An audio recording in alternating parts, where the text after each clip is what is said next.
Halo, perkenalkan nama saya Lisken Juniati Sitorus.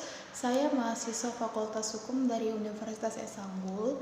Hari ini saya akan membahas tentang isu virus corona yang masuk ke Indonesia di awal Februari.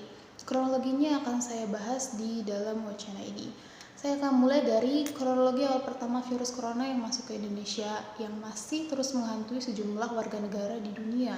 Tak terkecuali jika sebelumnya Indonesia menjadi salah satu negara yang belum terinfeksi virus corona, kini kasus-kasusnya malah semakin bertambah dari hari ke hari.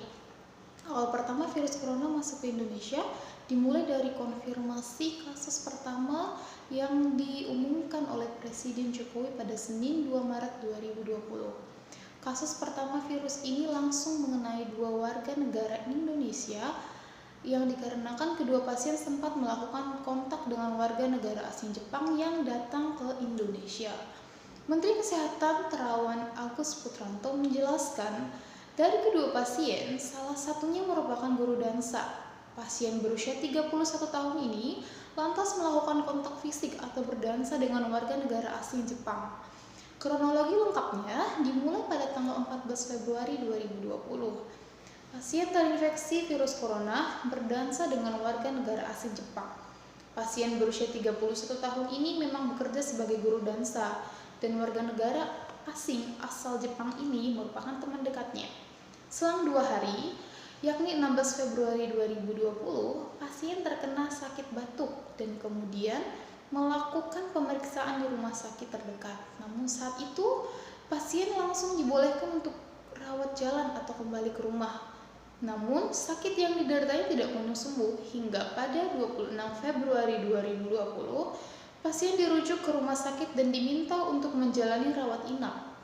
Pada saat inilah batuk yang diderita pasien mulai disertai sesak napas. Pada 28 Februari 2020, pasien mendapatkan telepon dari temannya yang di Malaysia. Dalam sambungan telepon, pasien mendapat informasi jika warga negara asing Jepang yang merupakan temannya itu positif terinfeksi virus corona. Mengetahui informasi tersebut, pihak rumah sakit langsung memasukkan pasien dalam status pemantauan terkait virus corona. Pemeriksaan di rumah sakit termasuk lama. Pasien kemudian dikonfirmasi positif terinfeksi virus corona. Kemudian langsung dipindahkan ke rumah sakit penyakit infeksi atau RSPI.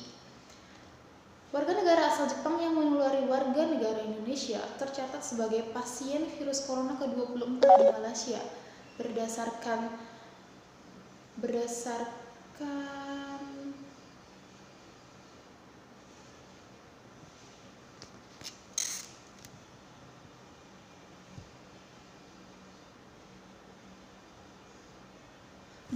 pers rilis resmi Otoritas Kesehatan Malaysia, Senin 2 Maret 2020, warga negara asing Jepang ini pernah berkunjung ke Indonesia pada awal Februari dan positif terinfeksi pada 27 Februari lalu.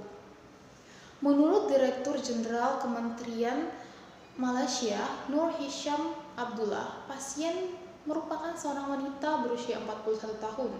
Dia adalah warga negara Jepang yang sedang bekerja di Malaysia. Warga negara asal Jepang ini mengalami demam dan berobat pada 17 Februari 2020. Kemudian, wanita ini dirawat di sebuah rumah sakit swasta.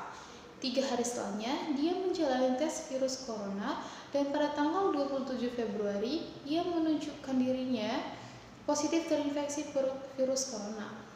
Reaksi orang Indonesia saat corona mulai masuk ke Indonesia sejak diumumkannya informasi, banyak masyarakat yang menjadi panik. Sejumlah warga membeli masker dan cairan pembersih tangan atau hand sanitizer di apotik. Harga masker dan hand sanitizer di sentra alat kesehatan tersebut mengalami lonjakan yang cukup tinggi, 600% hingga 1.400% akibat permintaan konsumen yang meningkat drastis setelah Presiden Joko Widodo mengumumkan 2 warga kota Depok positif terinfeksi virus. Kepala Lembaga Biologi Molekuler Eijkman Amin Subandrio menilai kepanikan masyarakat terkait kasus corona positif akibat informasi yang kurang jelas dari pemerintah. ketika diumumkan ada positif, maka masyarakat seolah-olah seperti dihentakkan dan pemerintah belum sempat memberi informasi yang jelas sehingga semua masyarakat menganggap ini situasi yang tidak menentu. Ketika informasi yang diumumkan kurang jelas, reaksi masyarakat adalah mencoba mengamankan diri. Akibatnya timbul kepanikan dari tengah masyarakat dengan berbondong-bondong membeli kebutuhan makanan. Seakan-akan mereka merasa besok bagaimana. Dampak timbulnya virus corona mempengaruhi juga kehidupan rakyat Indonesia. Virus corona ini memang tergolong sadis karena dapat mematikan atau dapat menyebabkan luka permanen pada paru-paru pasien yang sudah terinfeksi dan sembuh. Secara umum, bila ada yang mengalami demam, flu, batuk, dan sesak napas dalam batas waktu tertentu, ini adalah suatu gejala penyakit COVID-19. Maka harus ada kewaspadaan dan kerjasama yang baik dengan keluarga atau rekan kerja selama beraktivitas di rumah, di ruang kerja, dan di dalam lingkungan masyarakat. Keberadaan COVID-19 yang mematikan ini telah banyak menyita perhatian dunia karena hari demi hari penyebarannya semakin banyak. Maka langkah konkret yang harus ditempuh sebagai antisipasi adalah membangun kerjasama yang baik dengan keluarga, rekan kerja, dan pihak-pihak terkait. Penyakit COVID-19 telah menggerakkan para kepala negara untuk cepat tanggap dan peduli atas keselamatan rakyatnya. Hal ini dapat kita lihat dari berbagai pengumuman untuk meliburkan sekolah, meniadakan kuliah, tatap muka, larangan terlibat dalam keramaian, termasuk juga larangan keluar negeri, baik umrah, rekreasi, atau hanya untuk kunjungan biasa. Peraturan atau kebijakan yang telah ditetapkan oleh pemerintah tentu sangat berpengaruh terhadap sektor, termasuk sektor perekonomian dan kehidupan sosial dalam masyarakat. Berdasarkan informasi di media ini, beberapa hari lalu bahwa lebih kurang 50 juta orang terancam kehilangan pekerjaan akibat dampak dari pandemi virus corona atau COVID-19. Sulit untuk dibayangkan bila terjadi pengangguran, maka masalah sosial akan terus bertambah dan bermunculan. Sulit untuk dibayangkan juga jika akan terjadi kasus-kasus kejahatan yang semakin banyak akibat dari pengangguran. Namun, semua itu perlu digarisbawahi bahwa apapun yang dilakukan pemerintah adalah sebagai bentuk kepedulian terhadap rakyatnya, karena mencegah itu lebih baik daripada mengobati. Selain itu, dampak pengaruh virus corona dalam kehidupan sosial masyarakat diantaranya adalah timbulnya rasa curiga dan hilangnya kepercayaan terhadap orang-orang yang ada di seputarannya atau yang baru dikenal. Sebagai contoh, pada saat kita membeli makanan, baik di warung yang berlabel maupun kaki lima, kita pasti akan mencari tahu apakah makanan itu bersih atau tidak. Apakah pelayanan yang bekerja di sana bersentuhan dengan orang yang terjangkit virus atau tidak?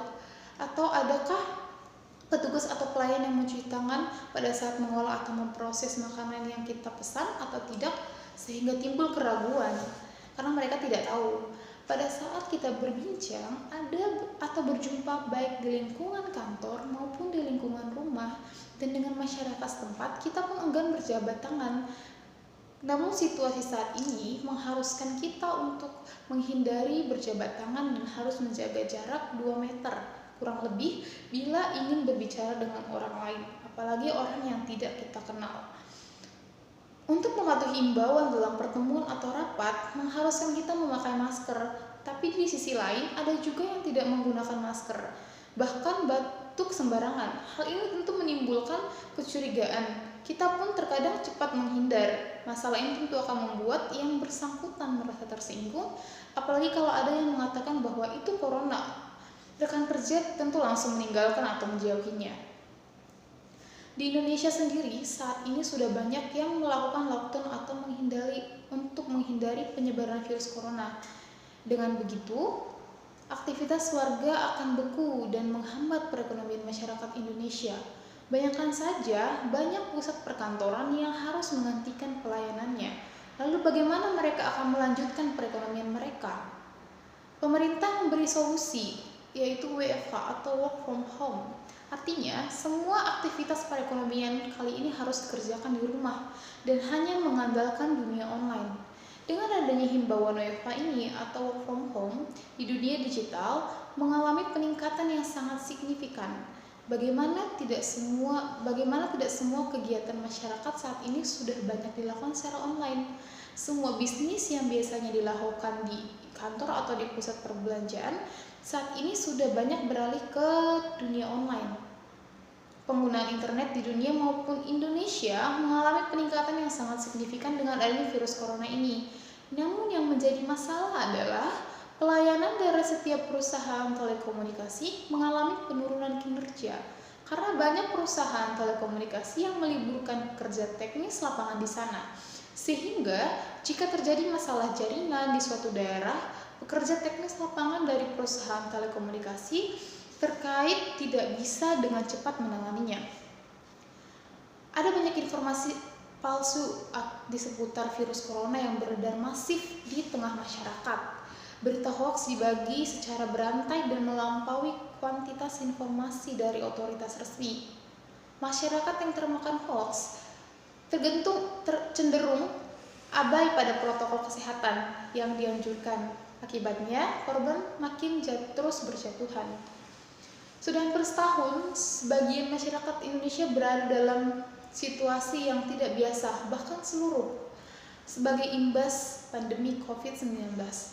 Tidak biasa itu yaitu sebagian masyarakat bekerja dari rumah atau work from home. Tidak sedikit juga pekerja yang dirumahkan atau yang di PHK. Dan cukup banyak pekerja informal yang merosot, bahkan penghasilan. Beban perekonomian yang ditimbulkan oleh pandemi ini terasa sangat berat. Pemerintah memang menyalurkan bantuan sosial, tetapi menuai banyak kritikan. Basis data penduduk dianggap sudah lampau, persyaratan yang berbelit, penyaluran barang yang tidak merata, hingga solusi yang tak tepat sasaran. Kini di bulan Oktober, pemerintah kita dan juga banyak negara mulai melonggarkan kebijakan karantina atau kita mengenalnya sebagai pembatasan sosial berskala besar atau PSBB. Masyarakat sudah mulai gerah ingin kembali beraktivitas seperti dahulu. Pemerintah juga sudah gerah ingin menggulirkan kembali roda perekonomian.